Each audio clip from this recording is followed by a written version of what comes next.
Right, everybody. Coventry 0, Leeds United 2. Tricky game for the Whites. I'm gonna take take a little bit of a chill pill. I've been hyped. I don't know why I'm so hyped up tonight. It's a referee's got me hot under the collar. Mourinho in the middle, and then just Lampard. I'll be honest, he rattles me. So when Lampard gets rattled, it really, really helps. There's only certain men in my life in football that have really, got under my collar. Ferguson was one. I just couldn't stand him for years. Mourinho, I wasn't a fan of him for years as well. Just the petulance introduced to the English game from him. But Lampard, just leaves another one. Who was another? Dean Smith. Wasn't a fan of Dean Smith for a period of time. So it's been a Wilder as well. Connor's Wilder up there.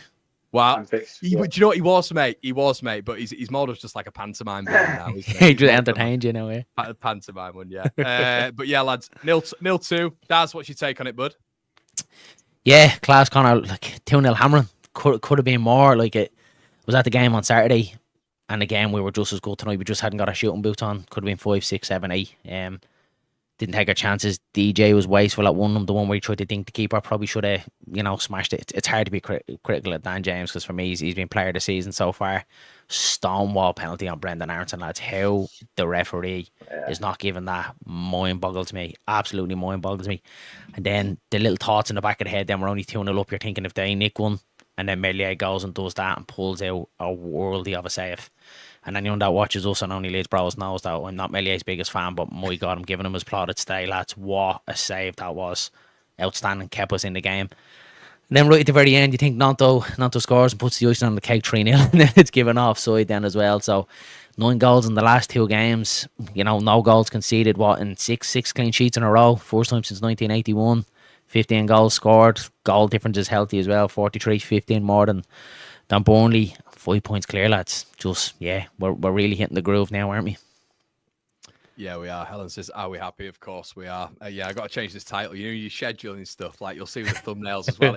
It's almost just like preempting something to happen. I've done it before, though. And we played Hull. And I was doing that on the thumbnail. As you guys know, I do it every time. I'm doing that on the thumbnail. And my thumbnail guy had put something like, good win ? And I got absolutely rinsed by Hull fans. I was like, look, it's not updated. So I've had to ease off. But yeah, lads, I've spoken about this on the Instant Match Reaction a little bit on the watch long there as well. But it's probably a good idea to focus on Meslier a little bit. I wanted to give him his plaudits. Yep. That is, someone said it on the chat there, like Gordon Banks, Pele, 1970, that one low down where he's flicked it out. That save it's got to be up there as one of the best this season. He's made one of the howlers, Jamie, but that was one of the best you've seen, isn't it, mate? It is a top class save, that. Yeah, absolutely. I haven't been his biggest fan this season, but that's what you ask for from your keeper in big moments. Just 2-0 and you're thinking, right, next goal really does kill it, or it gives them confidence. He comes up and comes in clutch and he saves that. He saves it, and that's why we all want to come on here and give him praise. We don't want to come on here and slate him and, get him out and get Darlow in. We actually want to come on here and say, look, praise where praise is due and credit where credit's due, sorry. And that's exactly what he's done. He's pulled through. And even the second save, okay, it was straight out, but he's tipped it out onto the bar. Now, again, probably weeks before today, that probably goes in other games, or it goes through his hands, or he doesn't catch it, or he spills it into the striker's path. But yeah, credit where credit's due. I think he was great tonight, and he's really come up trumps for us, which is what we want, So yeah, I can't complain. He's again, we've just got the point. He's come up trumps, and I can't get the words out properly, lads. But literally, just you can't. I'm just so happy for him because his confidence must be ruined over the last all these errors he's had, and so really made up for him and made up for the boys because they deserved that tonight. I thought could have been 8, 9, and that kind of thing. But yeah, really made up for him, especially Meslier. Yeah, lads, I just have to, because I'm a petulant man. I just have to show this. This is absolute gold. This is beautiful. Lampard holding 4-2 up on his fingers to the away end. Need to describe the response. That is, it's as if they went up. Mate, they didn't even go up, Connor. Mate, they gave us a guard of honour next year. Like, it is just, read the room, Frank. Read the room. That is just, Lord. They must have been giving it to him non-stop because he's had it easy his whole life. Funny Frank with his dad getting into football. Great football player, don't get me wrong, but he's had it easy. Leeds fans giving it to him hard, pause. But that is unbelievable. Absolutely great scenes. Uncle Harry as well. That's Uncle Harry giving him his little Uncle jobs, Harry, you know. Didn't, That's it. Yeah, he's gonna be what else has he done in his career part? Well, he kept Everton up that season, did he? Where they flooded the pitch and that, like they won the league and that. But look, what else has he done apart from beating Leeds? He's like, I bet Leeds 4-2 trophy. It's the big one, isn't it? It's the big one for him. But sorry, lads, just had to pick that up. But I mean, let's move on to the wing backs. I want to talk about Bogle and Firpo. Look, this is kind of what I was referring to weeks ago, lads. When it's like, look, Sam's great, but it's not on the same level, is it? It's just not on the same level. No, you just see the difference. Like, I love Boyer with the bits, like I really, really do, and it's great seeing him back here. He does a job. He's one of them, if that does happen to Firpo Bogle, he comes in, gives you, 6, 7, 8 out of 10 performance every week. He just can't give it to you going forward like what Firpo does. The two of them, he said to Dylan at the start of the season, the Portsmouth game, I said these two fullbacks are like Roberto Carlos and Cafe over the Championship, and they're so good together. They just give you so much more going forward. And Bogle, for me, Connor, over the last couple of weeks, me and Jamie spoke about it as well after Cardiff as well. He just gives you so much more going forward, and the variables as well. It's not predictable. It's not the constant overlap. It's not constantly looking for Dan James like it was at the start of the season. He is doing that coming inside as well, doing the underlap as well, and being that third man in midfield and causing the overload as well. He's been absolutely outstanding, like really, really good, and great to see Firpo back in there as well, and really starting to come back into his own as well. This team it feels like it's just hitting top gear now, doesn't it? Just so good. Yeah. Go on. No, I just feel I feel Firpo has so much as well, doesn't he, down the left? I mean, It's all about the balance as well. We've said loads of times, like Byron's a good defender. We're not obviously criticising his defending, but Firpo going forward, he offers so much. Going forward with Manor, he links up really well with him as well. And I actually got a bone to pick with you, Con. I don't think you'd be giving Solomon as much praise as you should be, mate. So I think you should start. I think you should start raising the ante on that one. But I'm really messing. But no, honestly, Firpo and Bogle. Bogle's easily the best right back in the league. Yep. Firpo offers us that extra attack in front there on the left. Not Gilchrist, no. Not Gilchrist, no. No. I don't. I get it. I do get it, but I just think personally, I'm probably biased, but I do think I go Bogle out of the two personally. You're a very nice man, Jamie. Very nice man. I'm not being as nice as that, mate. He's absolutely. No, I'm joking. He's I mean, Gruev as well coming back in. Didn't look bad, did he, Daz? He looked. He didn't look bad, mate. I thought.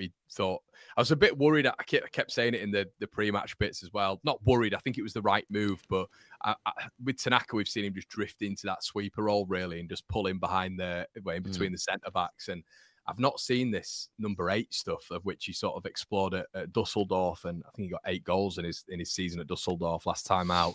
We've not really seen a lot of that, and it was interesting today how it was, one of them was defending and one of them was attacking, and it kind of worked quite well. And Rothwell and Tanaka in particular away games, I was speaking to my mates about this. It's not that they've been bad, because on the ball they're excellent, but I think away from home, and we've not been just penetrated through that middle so often, but I do think there's that there's the defensive switch which you get with Grove, and I'm not sure they've been offering bulletproof defensive work in terms of winning those second balls. I think the second balls away from home have been a real bugbear of mine in that midfield. I think sometimes they're a little bit too far away from the defence. So I think in this game in particular, the balance looked a little bit better. Yeah, it looked a lot better before the game. I had my words, because like that, it was in the ground against Cardiff, and Rothwell was outstanding. And it is horses for courses, though, Conor. I do think Gruev is the one away from home. But what you have to remember as well, Gruev and Tanaka haven't played together much at all compared to the rest of them. We've seen Tanaka with Ampadu, we've seen Rothwell and Tanaka. We haven't really seen Gruev and Tanaka, and it seems like tonight that, like what you said, the balance was a lot better. They kind of seem like they're starting to get into the groove together with each other. Thought they're really good. I was surprised that Tanaka seemed to be the one that was sitting a little bit more than what Gruev. I was surprised with that, because I thought it would have been the other way around. But they complement each other so good, and like what you said, it looked a lot more better and a lot more balanced than what it did at Burnley. Burnley, I felt like our midfield was just getting bypassed. We were a little bit all over the shop. They couldn't really dictate the play or get on the ball. tonight they were really, really good, and it was a toss up for me between the two of them who was man of the match. I think Tanaka just edges it just because his quality on the ball, but Gura was really good. Definitely at me words tonight, but I think he's the man for games away from home. He just comes in there, he gives you that solidity, doesn't he? 100%. And then at home, Rotwell then is the man for me to do it. So the options that we have in there, and it's never good to see our players get injured, but I think there's probably a shining light in this that Ampadu and Gruev did get injured, because we did get to see Tanaka and Rotwell very early on, where we probably wouldn't have till the turn of the year. We never would have seen this partnership. But yeah, the options that we have in the midfield is absolutely stacked. Then you see Gilavogi coming on there as well towards the end. He adds a bit then as well. So yeah, it's so good, the options that we have. Yeah, let's get through a few of the comments. Farke should play the under-21s in the FA Cup, get our priorities right. Yeah, I don't disagree with that. J Diego Bogadonna is the best thing I've yeah, I think that's going around on socials, to be honest with you. I mean, yeah, there's not much more that needs to be said on this, to be honest. I mean, Bogle's just, yeah, we've said he's outrageous anyway. But here's one for you, lads. Realising if we manage 41 points from the last 15 games, which is not a bad tally, to be honest with you, we would break the championship points record, and Peru is 2 goals of the Golden Boot, having not started any of the first 8 games of the season. After all the narratives this season, imagine, is within 2 goals of the Golden Boot, I should say. Yeah, it's a bit mad. It's a bit mad. He's 18 GNA now, Connor, doesn't he? So good. Look, it obviously helps. He's at 3-2 as well, but like, it's mad, isn't it? It's like I'm watching it today, and he's doing my absolute head in. But it's like, you know, you think it's a high line. You think, yeah, Joseph in and around there. He's so rapid and sharp off the cuff. You think he's really going to hurt them with those balls over the top. And but Peru gets his goal. He gets his goal, doesn't he? But it's one of those where I'm like, you know, in that game where they're playing such a high line, I would have favoured Joseph for that coming a little bit earlier on. But listen, I'm not going to press that too much, because Peru got his goal tonight, and should have had another one as well, shouldn't he? He was run off to see. Yeah, should have another one. He should. In all fairness to him, you know, there was a couple of balls that should have been played into his path for a tap in. I think, you know, Solomon, who had an excellent game, didn't he? But James a couple of times underhit his pass. The accuracy wasn't really there, and Peru's there for a tap in, isn't he? So, and the one that he gave, we won the ball in their half. The linesman started flagging for it on the other side when Solomon won the ball back. And if he literally just crossed it across the box, Peru would have been in there in the back post, and James was there behind him. But just, I mean, lads, let's get on to the referee. Liam Kitchen, I don't know if you saw it. I saw it. And, you know, I'm not very much, you know, I don't go at the referees a lot. But I thought that was actually disgusting. I thought it was really poor. I thought the knee, the look down, the knee, and then they almost like just push down and walk away from it when the referee had pulled both of them back for the first bit of grappling that they had between each other. So he's evidently looking at them. The fact that Kitchens looked down at him, done that again, and he's got a bit of a reputation. I mentioned this previous times. I've got a mate who's a Barnsley season ticket holder, and all the way back there, he's been the exact same. I just think the referee was abhorrent tonight, wasn't he, Jamie? Jamie, he was awful tonight. The penalty. I didn't know what to say. I don't think I've ever seen anything quite like that. Stonewall. I'll be honest, lads. When Aronson went down, I thought, it's soft. But then when I looked at it again, I thought, how hasn't he given the penalty there? I mean, to be honest with you, lads, the refereeing throughout the season's been absolutely shocking. I can't remember one game where the refs actually stood out and actually been good for us or any other team in the league, and it's the same for any other team in the league. I mean, look, they tried, didn't they? We played against 12 men, and we still got the result. I mean, Liam Kitchen, I mean, he started on my fellow countryman, didn't he? But that's Welsh. We're strong. So no, I thought you were going to say he started on me. Yeah, that's all right. I was going to annoy you. No, I'm a loving our fighter, lads. But literally, I just think, I mean, he knows what he's doing. He's looking down. He's putting his knee in his head. And I know Rodon goes down easily in other games. But I mean, he's led on the floor and it's intentional. We don't want to see that in football. We all have a bit of a laugh and a crack about things, but just play the game. So I like the handbags, but none of that stuff. There's no need for it. I mean, you know, he could have been out for a few weeks with a cracked eye sock. It's probably going a bit over the top there. That could happen in these games. And why do you need to do it? I don't get it. I really don't get it. but it just Yeah, I shows. I think agree, he's Jamie. limited. Like you want Limited as a games player, to be isn't he? So, competitive, don't you? Like you yeah, want it to be exactly. competitive and up and up, but when there's like that nastiness, actually the intention to hurt someone, like that's where you kind of cross the line, isn't it? It's all well and good being physical and up and at it and battles and stuff like that. We love that, the dirty Leeds tag, but when it comes to actually want to hurt someone like that, and like what you said, like that's a dangerous one, especially to the head as well. It's not like it's to the body or the legs, to the head is it's a nasty one. Premier League VAR, look at that. Yeah, he could be gone for a couple of matches, but yeah, nasty, really bad. But Bidwell was like that with Ampadu as well, wasn't he? On the Yeah, set pieces, have you noticed that he was getting in his grappling. face and trying to get into his head and stuff? But Ampadu's a bit of a veteran of the game now as well. He's had so many caps for Wales, and he knows where he's experienced for his age. So it didn't work. But I mean, that's what happens when you haven't got the football in the belly. I suppose you've got to make up for it in other ways. So yeah. I'm gonna tell you a stat, lads, which is gonna blow your mind. Daniel Farke's win percentage at the minute is 57.7%. That's a full 10% clear of Bielsa's 47.65.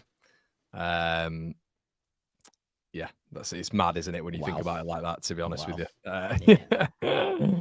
Yeah, it's absolutely mental. So but listen, I think the beautiful thing about tonight, when you take it into context, Coventry won 4 in a row, 4 out of 5. And this is like when I get a little bit of confidence. I mean, I've got a bit of confidence anyway. But when I look at this, and I think they're like an informed team in this division. QPR are another one right now, and we know what happened last year. But they took a point off us at Ellen Road. They beat us, I thought, comfortably at the CBS last season. I thought they were much the better team with Hadji Wright and Ellis Sims up top.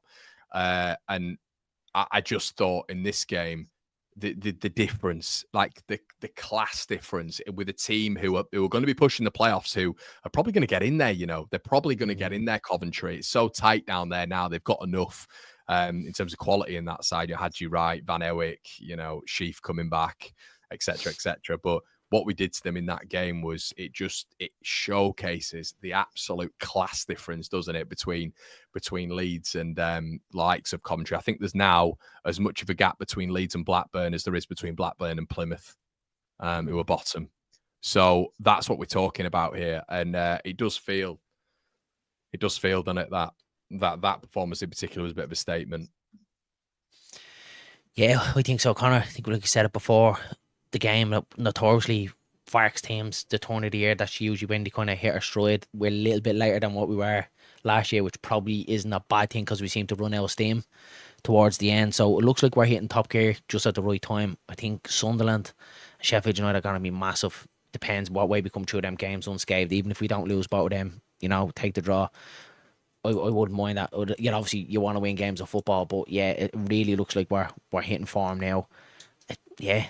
I think the league is harsh, to be honest. I know, like, you can put the blinkers on you, but I just think after the 7-0 the weekend, the way they performed tonight, didn't have our shooting boots on, could have been a lot more. It looks like we're just hitting form just at the right time. Probably the cup game of the weekend is a nice little break for them as well. Nice rotation to bring on your Ramazanis, Nanto, your Joes as well. Give them a nice run out as well. Keep them fresh and keep them going.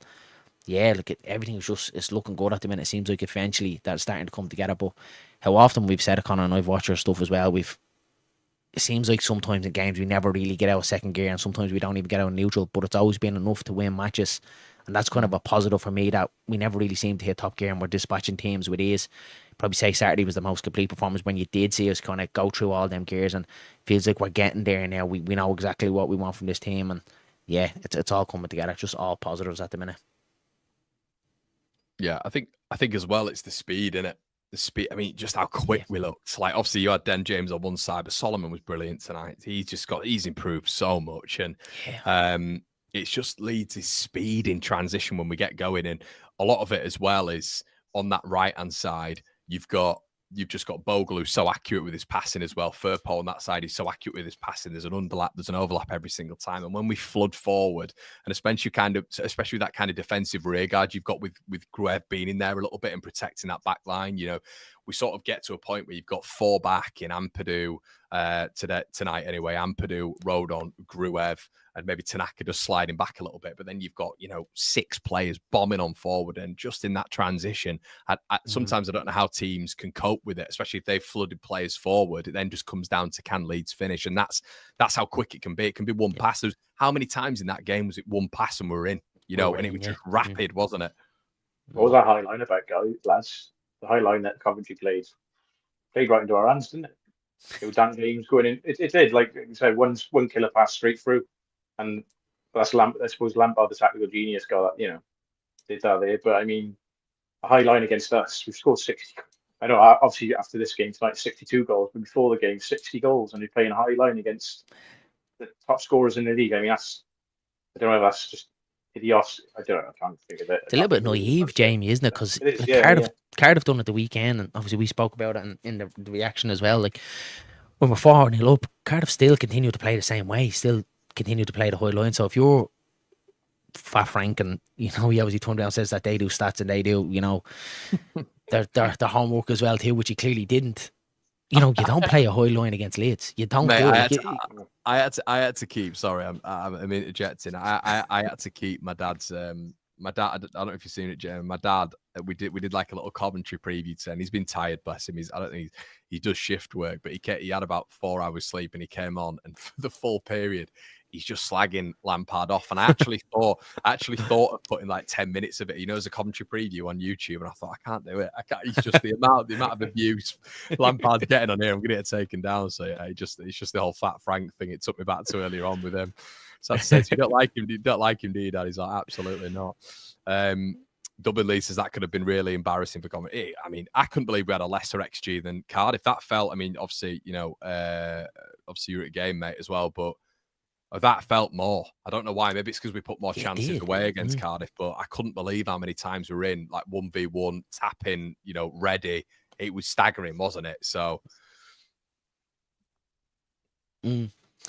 Yeah, look, you said, it could have been more. Like, when you look at that game, it did feel like we had a lot more chances in Cardiff. But like you said, it was probably because we were taking them against Cardiff. Like, James, the one, we tried to dink the goalkeeper. You probably let him away with it because it's a quick moment. He's through 1-on-1. He probably rushes it. For me, the keeper isn't far enough off the line to try to dink. He probably should try and have a shot or even take an extra touch. The one then after he tries to square to Solomon, he gets cut out. The Pirro one as well. Pirro was in behind as well. We tries to blast it into the roof of the net and it ends up in the stands. Probably should have got that one. Definitely being a penalty then as well. Yeah, look, it could have been a lot more. We didn't have our shooting boots on. But you can't complain, Conor. Can you 9 goals in the last 2 games, like, and no goals conceded? Like, it's ridiculous. So good. 19 clean sheets this season. Like, against two teams who that are literally took the words, like two teams that were in rich vein of form coming into this one, and I was kind of worried about this one. This had banana skin all over it. Fat Frank, 4 games on the spin, midweek game away from home. Like, it had all them. Them like little carrots that have kind of been going against Leeds this season. We come through it unscathed. Like, it could have been a lot more. So for me, there's nothing but positives all that today. If you want to be ultra negative, which you really can't be, should have been more. But it is what it is. Our goal difference is healthy anyway as it is. Yeah, I'm going to have to get the thumbnail guy to do something on Frank. This is brilliant. I don't want to talk about that. You can just imagine him saying it as well, can't you? Don't want to talk about it. Melee's the last line of defence. He makes a mistake and gets slated. He was great tonight. Yeah, the thing is, Stu. Yeah, he was. The thing is, Stu, he should be. He should be. He's not saved Leeds United enough. He hasn't for everything that we've spoken about in terms of like the other goalkeepers in the division. Tonight, in a game where we didn't put enough. Lads, he tipped one onto the bar. He made that unbelievable save. I still think the one he tipped onto the bar was a good reactionary save, but I'd expect him to make it.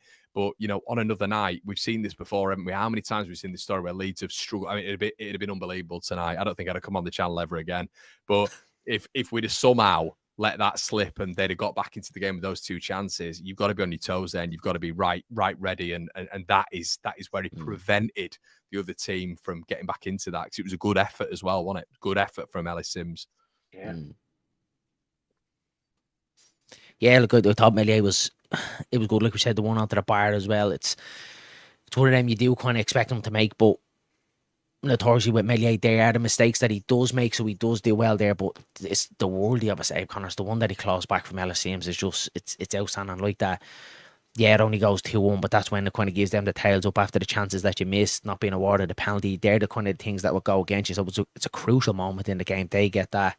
Exactly, then they're pulling forward, putting the pressure on Leeds. Do we kind of get the shakes then after that?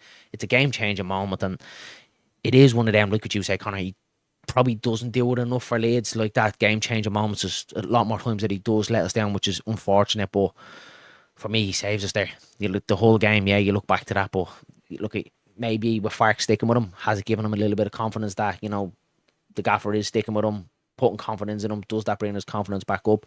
Very similar to after Sunderland, we didn't really have any shots. I think, did we go something like seven or eight games? There were only 3 shots on goal, something ridiculous like that. And I think probably Farke said after that to his defence, no shots on goal, let's protect Elan as much as we possibly can. We did see similar as well after the whole one where we were ultra defensive, and that's what you do as a team. Like when a teammate around you struggling, you dig them out as much as you can. So he deserves all his plaudits tonight. 100% absolute brilliant save. But yeah, it's Meslier, isn't it? 100%. Yeah, I'm just trying to think to myself, should we get a little view on the table, but I don't want to get too excited. And I'll read something else as well. Someone just put up as well. What I find amazing is that so far there are only 3 other teams who have outscored our goal differential, which is crazy. Absolutely crazy. I mean, when you look at it right now, lads, plus 43. I can't even compartmentalize how amazing that is on the 5th of February. It's staggering, isn't it? And do you think we're hitting into gear now? Do you think it's one of those where you're just looking at Leeds right now and you're thinking, right, here we go. At last, we're sort of making that move now, of which we all thought, we're in sort of gear 3, gear 2, saw glimpses of it, didn't we, lads, against maybe Sheffield United, Sunderland for a lot of the game, where you think this team has got a gear to go. But it feels like right now, as a collective, like results, we're moving into that sort of like, what do they say, the flow state right now. Yeah, it's very similar to last season, isn't it? This time last year, I think we were on a bit of a run. But I feel like it's just different this year. I feel like that squad's so much better. We've got options to bring on the bench if we do get some injuries. But I do feel like, yeah, we are kicking into gear. I do think we've got more gears to go through as well. I don't think apart from Saturday, obviously, I feel like we've still got those gears to move up. But to be honest, lads, let's just keep picking up the 3 points. I don't care how we play now. Honestly, it is just all that matters to me. And I've got to give Farke his credit tonight as well. I think, putting Gruev in there, everyone, I'll be honest, I was a bit like Gruev. And changing the win, putting someone else in instead of Rothwell after the way he played Saturday. But it just shows that I don't know. Farke knows more about football than I do. So, credit to Farke as well for tonight, because I think, again, I've probably criticised him a few times this season just because he doesn't change it up now and again. But I feel like he's using the squad more as well this season. I feel like that's what's making us go through the gears. Yeah. Yeah, I guess as well, it's that thing, isn't it, where like he was maybe criticised a little bit for rotation. Now he's employing rotation. I know sometimes people don't think it's right, but once again, it's a big move tonight, and it's a big move tonight. Do you think that's what it is, Connor? Because last year we were very critical of Farke, saying that he doesn't use his bench as much. We were constantly saying it towards the end of the season. He needs to, take Rutter off at times, change it up a little bit and just use the squad a little bit more. And he didn't. Do you think it was just a thing last season where he didn't trust that team, that he kind of knew that the players on his bench? Because I'm not sure if you've seen yourselves, but from last season's bench to this season's bench, like it's absolutely stacked, and he does trust this bench a lot more than what he did last season. And it's exactly what Jamie said. It's so good to see. Like, if you're Cardiff there the weekend, like, and like that when Leeds are winning 4 or 5, and you're seeing Nanto coming off the bench, Ramazani, James, Pascal Struijk as well, who's been sensational for this season, and unfortunate to get injured. Like, you have players like that coming off the bench. Like, it's absolutely stacked. And I think now with Farke, it is good to see that. It's like what Jamie said. It's good to see that he's learned. The only one that he's probably not rotating as much as I'd like to see is Aronson. Just times I would like to see him just come off a little bit early, because he runs himself into the ground all the time. But he just seems like he always keeps going. The next game you're kind of worrying, is he going to be low on energy? How is he going to play?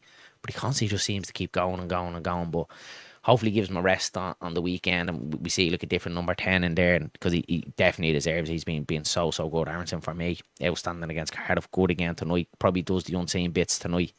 But yeah, Farke has definitely learned from it. And like what you said, it feels like we're coming into that groove now. There was a lot of kind of critics about our performance earlier on in the season. We were getting the results, but the performances just weren't quite there. Now it seems like we're getting both. We're getting the results and we're getting the performances. And it's just, it's so good. It's starting to come together. Yeah, definitely, mate. Completely agree with that. Gabe's modding it. I need to make Gabe a mod. I need some more mods in here as well. I don't think I've got a single mod. Can you believe that, Daz? I'm sure you've got hundreds in yours, mate. I've got absolutely none. I just apparently go through and just like siphon out all the riffraff. Relax, mate. Have a drink. We're having a good time. Very good lad, Gabe. Mike says 8 wins from the last 15 should be enough with our goal difference, best side in the league, and not fluking results like Burnley and Sunderland. Lads, I don't know if you saw that Burnley game last night. I mean, they're the better team, but like I'm watching it and I'm like, I'm seeing. I can't remember if it was an own goal. Can't remember what happened, to be honest with you. But I was nearly bringing up the noughts and crosses again. Do you know what I mean? I was nearly bringing up snake and ladders on stream jumpers for goalposts. It was just, it was turgid. But yeah, I mean, I watched Sheffield United against Derby as well. Just, I don't know, just wasn't that. No excuses, man. No excuses. No excuses. Like what you said, like even the Sunderland I was watching a watch along the Sunderland one where Sunderland got the 2 penalties to get out of jail massively there again. Against us, it was anti-football. Yes, he was an own goal, 1-0 win at home to Oxford like that. They are kind of picking up that fluky results where we're not. We're just blowing teams away, absolutely blowing teams away, and that's what kind of gives you that kind of comfort, doesn't it? Sheffield United as well, the exact same thing with them. Where you were saying against Derby, we're lucky as well. And I don't think if they got Portsmouth the weekend, like it's over to them now. The pressure is on them. Like if they slip up at all, even a draw, for us to be 4 or 5 points clear, then that's massive going into that game.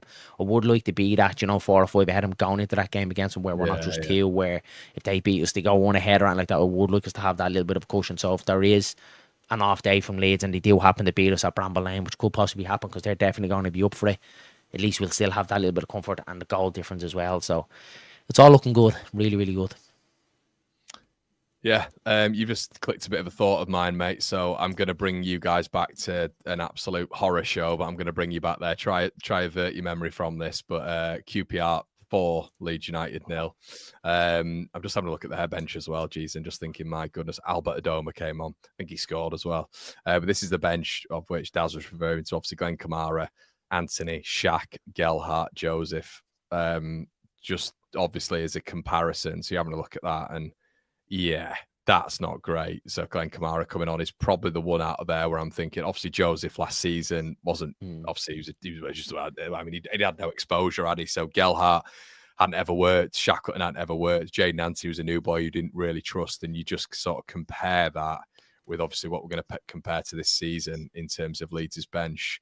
And just tonight, as a rule of thumb, obviously Byram on there. How much experience in Premier League experience as well. But I mean, there, look, lads. If you look at Darlow, Byram, Verba, Strout, you've nearly got a back 5. You just need a left back in there, don't you? You've got an actual back 5. I mean, how much? Even if you've got Darlow in there, Byram, Verba, Strout, and said another left back. Also, we'll throw Firpo in there. It's another championship. It's a lot of championships back line, isn't it? So. You look at Rothwell, Gilavoggi again. That's another DM pair and a lot take, and then you've got Ramazani, Nontonja. You've pretty much got a very good championship team on the bench, haven't you? It's crazy. Could easily be the team against Millwall. Millwall. Yeah, class. Yeah, so good. Exactly. All right, lads. Well, I'll tell you what, we'll leave it there. We're 32 minutes in, so we'll leave it there. Actually, Jamie just said, can we discuss what happens with Ampadu Pascal? For me, mate, lads, I don't know what you think. For me, it's Ampadu back in the middle. Pascal goes left centre back. That's just your best team for me. Yeah. Yeah, definitely. Just feels harsh then. Feels harsh on Rotwell, Tanaka, Gruev, any of them that come out. Just feels harsh, but big decisions have to be made, don't they? Looking, Farke's got it right so far, but yeah, I agree with you. I think we need Ampadu in there, 100%. You can't. I feel like Ampadu does a job. Sorry, Dash. No, go ahead. I feel like Ampadu does a job at centre back, doesn't he? But again, I just prefer in the centre midfield just because he has a bit more. Well, he has that steal that Gruev did tonight, but he can also pick a pass as well, and he keeps things ticking over. So that's why I kind of like him in midfield rather than at the back. Pascal is our best defender, hands down. Yeah, agree. 100%. Right, guys, make sure you do me a favour. Go check out Only Leeds Bros with Daz and Dale. Make sure you do that. Really appreciate all of you going and do that. They're doing really well at this moment in time. Proper Leeds fans over in Dub, and there's a lot of Dubs in here as well. I think there's a Dublin Leeds in here as well. There is. There you go. Chris Wilder on his profile picture, even better. Jamie, cheers for joining, mate, as always, buddy. And I'll see you. I'm sure I'll be speaking to you on the daily, which I do. I think I pay you more attention than my girlfriend. So, yeah, lads, all the best, and I'm sure I'll see you on the next fan forum. Guys, make sure you like, comment, and subscribe. We'll see you in a bit. Cheers, lads. Thanks.